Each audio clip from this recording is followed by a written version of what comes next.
Hello students, welcome to the EPG Pathshala. I am Dr. Sanjay Kumar Chamoli from the Department of Physics and Astrophysics, University of Delhi. Today we are going to discuss about a module, Basic Nuclear Properties, from paper Nuclear and Particle Physics. So students, let us see what we are going to learn in this module: the knowledge of basic nuclear properties, the importance of nuclear properties, and the experimental ways of determining nuclear properties. Now, measuring nuclear properties, size of the nucleus. Now, up to now, we can say that we have discussed very many properties of nuclei that the nuclei possess in whatever state they are. Now, we are basically looking into the experimental ways of determining those properties. Now, in this particular slide, we are going to study the methods of measurement of size of the nucleus, that what are the experimental ways of finding the size of the nucleus. Experimentally, there are two ways of finding the size of the nucleus. As we know that in the nucleus, inside the nucleus, there are protons, which are charged particles, and neutrons, which are neutral in nature. So for charge distribution, it means the distribution of protons, if we want to find, there are various methods available. Few among them are Rutherford's scattering method, electron scattering method, method of mirror nuclei, mesonic X-ray method, isotopic shift method, lifetime of alpha emitter. And also, since in the nucleus there are neutrons which are neutral, so in order to measure the distribution of neutrons inside the nucleus, which we say as mass distribution, we have one particular method which is called neutron scattering method. Measuring nuclear properties, size of the nucleus. Up to now, whatever slides have been covered, we have seen that there are basic nuclear properties which are very important in order to describe the nucleus completely.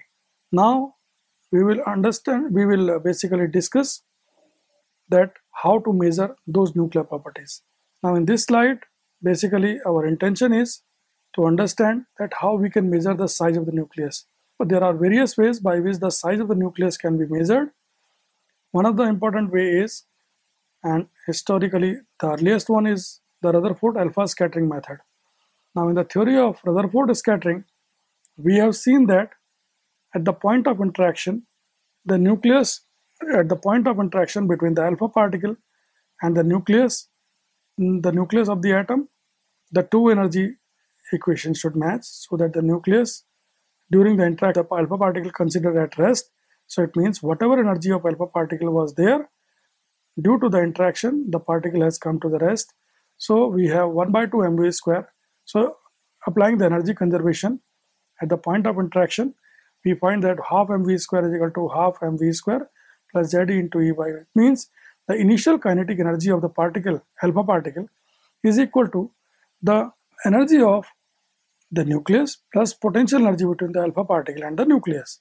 So from this equation, we can find an expression for the energy of the recoiling nucleus. We find that V square is equal to V square 1 minus B over SA, where B is called the impact parameter. So B is basically given by 2Z E into capital E over mv square and is a measure of nuclear radius. So it means in the Rutherford alpha scattering experiment, the impact factor, the value of impact factor basically gives an idea about the nuclear radius.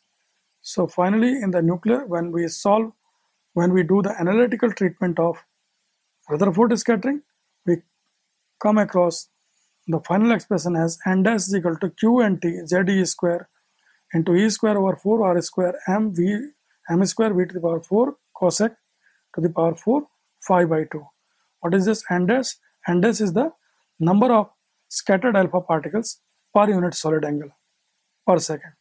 And Q and T, Q is basically the total number of, Q and T basically are the expressions which define the incoming charge particle, that is alpha particle, as well as the properties of the gold foil. So here basically it shows that this expression shows that n dash is proportional to cosec to the power phi by 2, where phi is the scattering angle. of alpha particles. So the crux of this formalism is through the Rutherford's alpha scattering method. By calculating the impact parameter, we can get an idea about the nuclear radius. Measuring nuclear properties, size of the nucleus. So in this slide also, we are continuing with our discussion about the methods of measuring the size of the nucleus. Now in this particular slide, we are going to discuss the electron scattering method of measurement of size of the nucleus. Now electrons are used to probe the charge distribution in a nucleus as they do not experience the nuclear force. So this is the advantage of using the electron scattering method, because electrons do not interact with nucleus via a strong interaction. To obtain good results, the de Broglie wavelength of electrons must be greater than 10 Fermi. As we know that electrons, proton and neutrons, they are subatomic particles. They are very tiny particles, so quantum mechanics is used, and in quantum mechanics the particles are guided by the waves. So in this case, one of the major requirement of using this method is that the electrons should have their de Broglie wavelength greater than 10 Fermi, and as we know that the wavelength of the wave associated with electrons is dependent on the energy of the electron. So higher is the energy of the electron, lower is the wavelength. So we can play with the energy to achieve the necessary requirement of having wavelength greater than 10 Fermi. So corresponding linear, so if the wavelength is greater than 10 Fermi, corresponding linear momentum, that is Pe, is given by this expression. It should be around 123.96 MeV per C, or Te of the order of 124 MeV. It means in order to apply this electron scattering method for size of the nucleus, size determination of the nucleus, the energy of the incoming electron the kinetic energy of the incoming electron has to be of the order of 124 MeV. So what does it mean? It means that the electron scattering method with high energy electron, that is electron energy greater than 100 MeV, is important tool for the investigation of the nuclear size. Measuring nuclear properties, size of the nucleus. So we are continuing our discussion about how to measure the size. In the previous slide, basically we have seen that in order to measure the charge distribution of the nucleus, we apply the energetic electron scattering. So we have understood that electrons are important for the energetic electrons are important for the scattering experiment. So how these electron scattering experiments basically work and give us an idea about the size, we are going to explore that in the coming slides. Now, principle of working. The incoming energetic electron beam is treated as quantum mechanical wave with wavelength lambda. That is, lambda is equal to h over Pe, where Pe is the momentum of the incoming electron and h is basically the Planck's constant. So nuclear charge distribution gives an idea about the optical obstacle in the path of the wave. Schematic layout of the electron scattering experiment is shown in the picture. We can see that incoming electron beam is hitting the target and the scattered electron beam is detected with the help of detector, and this detector is moved so that we can collect a scattered number of electrons at various angles, and then we can plot them as a function of theta. So we can basically get an idea about, or we can take some data, and analyzing that data will give us the size of the nucleus. Now, one of the important things we should understand here is that the basic principle is the electron, which is basically like a wave, hits the target and then the wave is scattered, and this phenomena can be treated as equivalent to the diffraction of light from an obstacle. Measuring nuclear properties, size of the nucleus. So we are continuing with our discussion about the theory of electron scattering experiments. Now in the previous slides, we have seen and we have discussed that the electron scattering by a target is equivalent to the diffraction of light from an obstacle. So the angular distribution of a scattering cross section is treated as Fraunhofer diffraction due to a single slit. So it means a comparison is, or an analogy is made between the electron scattering through a target, energetic electron scattering through a target, and the Fraunhofer diffraction of light due to a single slit. Since we are familiar with the theory of diffraction due to a single slit, and in that we found that in the diffraction process there is a central minima, central maxima, and in addition to the central maxima there are multiple minimas and multiple maxima which are called secondary maxima, and in between two maxima there is a minima. So we, from the theory of diffraction due to Fraunhofer diffraction due to a single slit, we know that angle corresponding to the first minima in cross section is a measure of size of the nucleus. From the theory of Fraunhofer diffraction due to a single slit, we know that the condition for minima in the diffraction of light is given by theta is equal to sine inverse 1.22 lambda by d, where lambda is the wavelength of light and d is the distance between the center and the screen. D is the distance between the slit and the screen. So the same formula can be applied here also, because in the electron scattering experiment, when we plot the observed angular distribution of scattered electrons, then we find that we observe various minimas and multiple maximas. So in that way we can make an analogy between the diffraction due to a single slit, Fraunhofer diffraction of light due to a single slit, and the electron scattering from a target. So the position of the first minima in the electron scattering experiment, position of first minima means where cross section, the differential cross section is finding a dip in the plot. That value, basically the angle corresponding to that, will give us an idea about the size of the nucleus.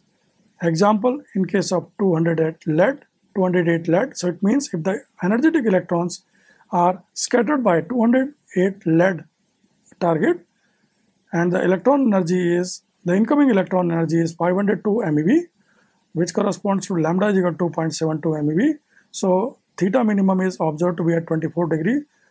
It implies that D is equal to 2 into A, that is 8.2 Fermi. So it means in the electron scattering experiment in which the electrons of 502 MeV hit the 208 lead target, then the first minima is obtained at 24 degree.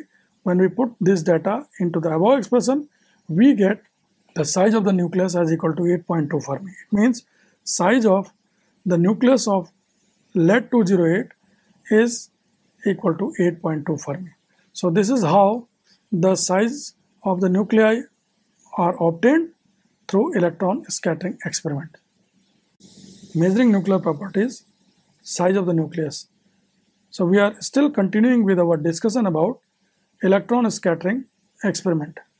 So in this slide, basically two pictures have been shown, and the picture on the left basically shows the result of electron scattering experiment, and in this picture the differential cross section is plotted as a function of angle with respect to the direction of incoming electron, and on the right hand side again the differential cross section is plotted as a function of angle with respect to the direction of incident particles.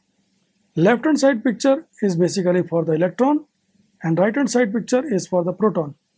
In the left hand side picture, which is for the electron scattering, the data is from an experiment where the energetic electron hit the 208 lead beam at an energy of 502 MeV, whereas in the right hand picture the proton beam of 1 GeV energy hits the lead target. Now we can, if we compare the results in the two pictures, we find that in case of proton scattering, dip in the differential cross section is sharp, whereas in case of electron scattering, the dip in the cross section is diffused. But whether it is electron scattering or proton scattering, in both ways we can find the size of the nucleus. This is clear from the two pictures. Theory of electron scattering. So we have seen that electron scattering method is a useful method to measure the size of the nucleus. So now we want to look into the theory of electron scattering in order to predict some values which we can basically look experimentally also. So theory of experimental electron scattering. Formula for different cross section for elastic scattering of electrons was derived by Mott using quantum mechanics. So it means this theory of electron scattering was developed by Mott using quantum mechanics. Mott formula is analogous to the Rutherford's alpha particle scattering. So what Mott did, basically Mott theory is essentially based upon Rutherford theory of alpha scattering, alpha particle scattering. So Mott basically borrowed that theory and then applied, because Rutherford theory was a classical theory and Mott made use of the quantum mechanics.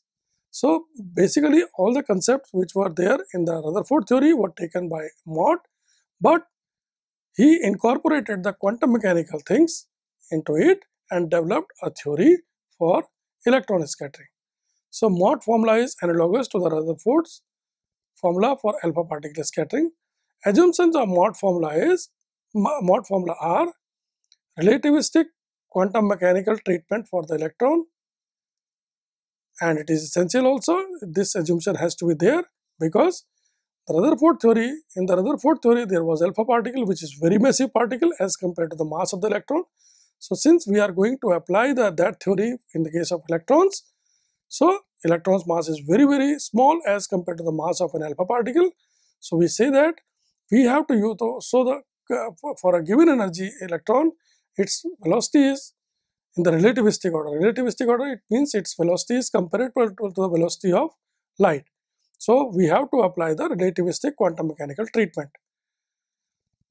Second assumption is first order perturbation theory is to calculate the scattering cross section. Third assumption is there is no nuclear recoil. It means the energy, whatever energy is there for the electron, in the interaction between the electron and the nucleus doesn't get energy for recoil. So it means nucleus remains in its state, retains its state during the interaction. There is no nuclear recoil. This is an assumption. And the last assumption is the nuclear electric charge is a point-like and the nuclear spin is 0. So it means these are the basic assumptions. So the theory which was developed by Mott has some underlying assumptions, and under those assumptions the results of the Mott theory are applicable. Measuring nuclear properties, size of the nucleus. Previous slide we have seen that in order to understand the results of the electron scattering experiments, Mott basically used Rutherford scattering theory, but Rutherford scattering theory was a classical theory. So Mott basically applied some corrections to Rutherford scattering theory and then formulated the Mott scattering formula, which is more or less similar to the Rutherford scattering formula. So the Mott scattering formula is given in terms of expression for differential scattering cross section, that is d sigma over d omega, and it is basically z square alpha square h bar square c square over 4 p square nu square cosec to the power 4 theta by 2 1 minus v square sin square theta by 2. So this expression, which is called as Mott scattering formula, clearly shows that the Mott scattering cross section is directly proportional to the square of the atomic number of the target. So z square, so d sigma over d omega is equal to z square e square f theta square, that is equal to a theta square. What is a theta? A theta is called the scattering amplitude. So from this expression we can say that a scattering amplitude is a function of the atomic number of the target and the angle of scattering. So a scattering amplitude, if we want to know the scattering amplitude, then a scattering amplitude is nothing but the square root of differential scattering cross section electron scattering experiment. Since nuclear charge is not a point charge, So form factor F theta is needed. So it means now this basic assumption of, as I told you, that Mott scattering formula is developed by applying certain correction to the Rutherford scattering formula. So in the similar way, we can say that Mott basic assumption of the Rutherford theory was carried forward to the Mott scattering formula also. And what was the basic assumption formula? Basic assumption for Rutherford scattering formula, that the nucleus is the point nucleus. But in general, the nuclei are not point charge. Since they are having some nuclei are having some significant volume, so it means the nuclear charge is distributed, not as a point. So we need to have a correction to this formula in order to compare or in order to explain the experimentally observed cross sections. So that we do by multiplying a factor F theta with the differential cross section obtained theoretically. So we can say that d sigma over d theta is equal to F theta square d sigma over d omega theta, which is Mott cross section. So this F theta is called the electric form factor. That is, it basically is introduced to take care of the finite size of the nucleus, because the charges within the nucleus are distributed and they cannot be replaced by a single charge or a point charge. So this modification is always needed if we want to explain the experimentally observed cross section. So as I mentioned in the previous slide, that in order to correct for the finite size of the nucleus, we require an additional factor which is called the electric form factor. This electric form factor is very important for nuclei, and it is different for different nuclei depending upon the nature of the charge distribution within the nucleus. So F theta square is equal to d sigma over d omega theta upon d sigma over d omega theta. So the electric form factor can be obtained as the ratio of experimentally observed cross section divided by the Mott cross section. So this will give you the electric form factor, and as I told you, it basically depends upon the nucleus, because every nucleus has different charge distribution. So F theta will be different for different nuclei, and that is why the results of electron scattering experiments, electrons scattered from different nuclei, will be different. So it is usually the electric form factor basically is a Fourier transform of the nuclear charge density rho r. So electric form factor can be written in terms of this formula, that is ratio of integral rho r I q dot r into dv over integral rho r dv, that is equal to 1 by z e rho r e to the power I q dot r into dv. So where q is the momentum transferred, r is the position vector, rho basically is the distribution, the charge density, dv is the small element of volume. So in this case, we can say that F theta is basically the Fourier transform of the nuclear charge density rho r. Measuring nuclear properties, size of the nucleus. We are continuing with our discussion about the electric form factor. So we are trying to develop a formalism for electric form factor. So continuing from the previous slide, we find that if we replace Q is equal to P dash minus P, because there is a way to get this value of Q mathematically from the momentum of incoming electron and the momentum of outgoing electron, we can calculate this transfer of momentum. Q can be written as Q is equal to 2p sine theta by 2. As form factor is more properly a function of Q rather than theta, it is useful to write Fq square rather than F theta. That is, Fq square is equal to 1 by Ze integral rho r e to the power I q dot r into dv, or Fq square is equal to, given by this formula, is equal to 1 by 6 q square by h bar square, mean value of r square, where r square is the mean radius, mean square charge radius. So it means if we know, so for any nucleus, if we know the momentum distribution and the energy of incoming electron, then basically we can find the electric form factor for that nucleus. If a nucleus is seen as a point charge, then its form factor is 1. So if the nucleus is basically having the spherical charge distribution, in that case the mean radius will be same, or in that case we can say that the form factor is equal to 1. Measuring nuclear properties, size of the nucleus. So we continue from the previous slide. We find that in the previous slide we have seen that the electric form factor basically depends upon the momentum transfer which has taken place in the experiment. And momentum transfer is nothing but the change of momentum between the incoming electron and the outgoing electron. So in order to get the actual value of electric form factor, it is very important for us to measure the momentum transfer information for each and individual interaction happening during scattering.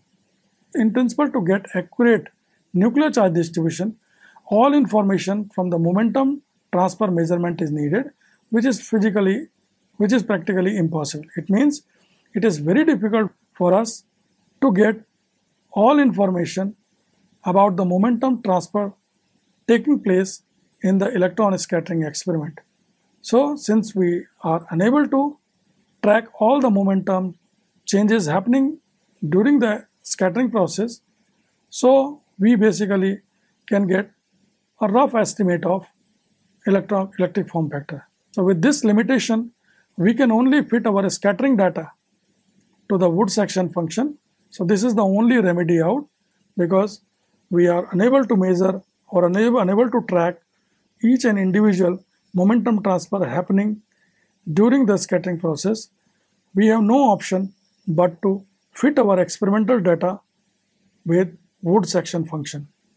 So in this case, we get basically the distribution like this one, and then we fit with the help of Wood section function, which is given here, and then we can get the values of A and D. So students, let us summarize what we have learned in this module. The first thing that we learned is there are various ways by which nuclear charge and mass can be measured. Second thing that we learned, the electron scattering method is the most preferred method to explore nuclei, as the electrons do not experience nuclear force. Third important thing that we have learned, the electric form factor obtained experimentally from the measured differential scattering cross section is connected to internal charge distribution of nuclei. And the last thing that we have learned, to get accurate charge distribution, all momentum transfer information is needed, which is impossible. So scattering data is fitted with a Wood section potential and radius r of the nucleus is found. Thank you.